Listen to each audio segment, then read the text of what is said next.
ನಮಸ್ಕಾರ ಅಶ್ವ ಕೃಷಿ ಚಾನೆಲ್ಗೆ ಸ್ವಾಗತ. ನಾನು ವನಿತಾ. ಭೂಮಿಯ ಮೇಲೆ ಇರುವ ವಿವಿಧ ಬಗೆಯ ಕೀಟಗಳಲ್ಲಿ ಜೇನುನೊಣಗಳು ಮಾನವನಿಗೆ ಬಹುಮುಖ್ಯ ಉಪಕಾರಿಯಾಗಿದೆ. ಭಾರತವು ಪ್ರತಿ ವರ್ಷ 27,000 ಟನ್ ಜೇನು ಉತ್ಪಾದಿಸುತ್ತದೆ. ಅದರಲ್ಲಿ 20% 25% ಜೇನನ್ನ ರಫ್ತು ಮಾಡಲಾಗುತ್ತಿದೆ. ಆದರೆ ಭಾರತದಲ್ಲಿರುವ ಸಂಪನ್ಮೂಲಗಳನ್ನ ನೋಡಿದಾಗ ಪ್ರಸ್ತುತ ಜೇನು ಉತ್ಪಾದನೆ ತುಂಬಾ ಕಡಿಮೆ. ಒಂದು ಅಂದಾಜಿನಂತೆ ಭಾರತದಲ್ಲಿ 120 ಮಿಲಿಯನ್ ಜೇನು ಕುಟುಂಬಗಳನ್ನ ಸಾಕಬಹುದಾಗಿದೆ. ಇದರಿಂದಾಗಿ 6 ಮಿಲಿಯನ್ ಜನರಿಗೆ ಉದ್ಯೋಗ, 1.2 ಮಿಲಿಯನ್ ಟನ್ ಜೇನು ಉತ್ಪಾದನೆ ಮತ್ತು 15,000 ಟನ್ನಷ್ಟು ಮೇಣ ತಯಾರಿಸಬಹುದು.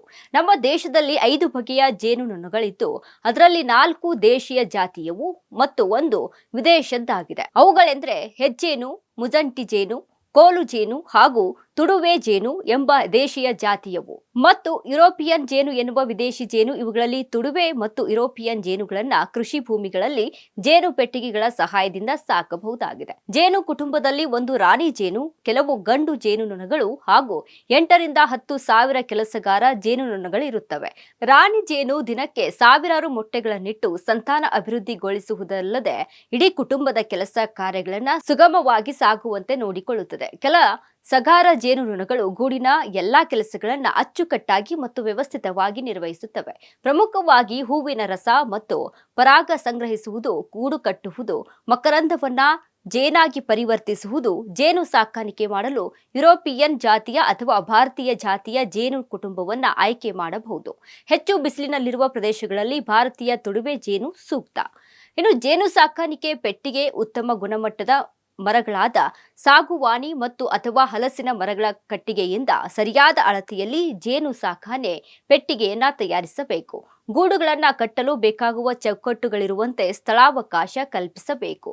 ಜೇನು ಪೆಟ್ಟಿಗೆಯನ್ನ ಕಂಬದ ಮೇಲೆ ಇಡಬೇಕು. ಬೇಕಾಗುವ ಇತರ ಉಪಕರಣಗಳೆಂದರೆ ಹೊಗೆಯಾಡಿಸುವ ಉಪಕರಣ, ಶುಚಿಗೊಳಿಸುವ ಸಾಧನ, ಮುಖ ಪರದೆ, ರಾಣಿ ಪ್ರತಿಬಿಂಬಿಸುವ ಪಂಜರ, ರಾಣಿ ತಡೆ ಗೇಟು, ಮೊಹರು ತೆಗೆಯುವ ಚಾಕು, ಜೇನು ತೆಗೆಯುವ ಯಂತ್ರ, ಕೃತಕ ಏರಿ ತಯಾರಿಸುವ ಯಂತ್ರ, ಹೈವ್ ಟೂಲ್, ಮೇಣದ ಹಾಳೆಗಳು ಮತ್ತು ಇತ್ಯಾದಿ.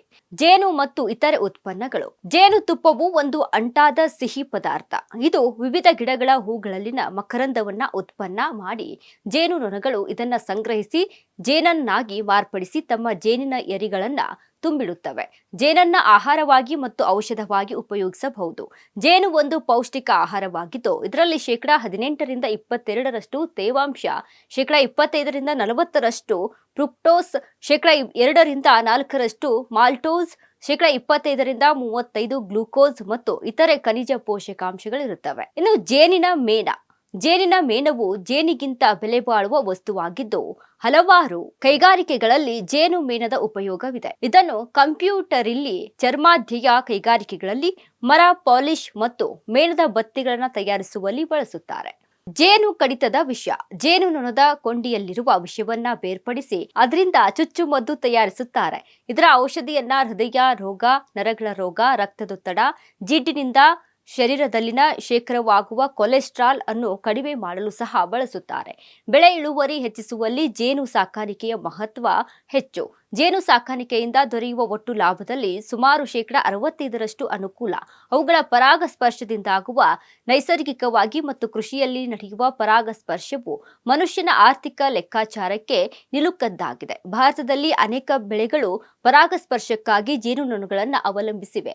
ಜೇನುನೊಣಗಳು ಬಹಳಷ್ಟು ಬೆಳೆಗಳಲ್ಲಿ ಪರಾಗಸ್ಪರ್ಶ ಮಾಡಿ 50% ರಿಂದ 100% ಇಳುವರಿಯನ್ನ ಹೆಚ್ಚಿಸಿದೆ. ಪ್ರಮುಖವಾಗಿ ಸೂರ್ಯಕಾಂತಿ, ಕುಸುಬೆ, ಕಾಫಿ, ಏಲಕ್ಕಿ, ಸೇಬು, ದ್ರಾಕ್ಷಿ, ಹುಚ್ಚೆಳು, ಸಾಸಿವೆ, ಕುಂಬಳಕಾಯಿ ಜಾತಿಯ ಬೆಳೆಗಳು ಹಾಗೂ ತೆಂಗಿನ ಮರ ಇತ್ಯಾದಿ.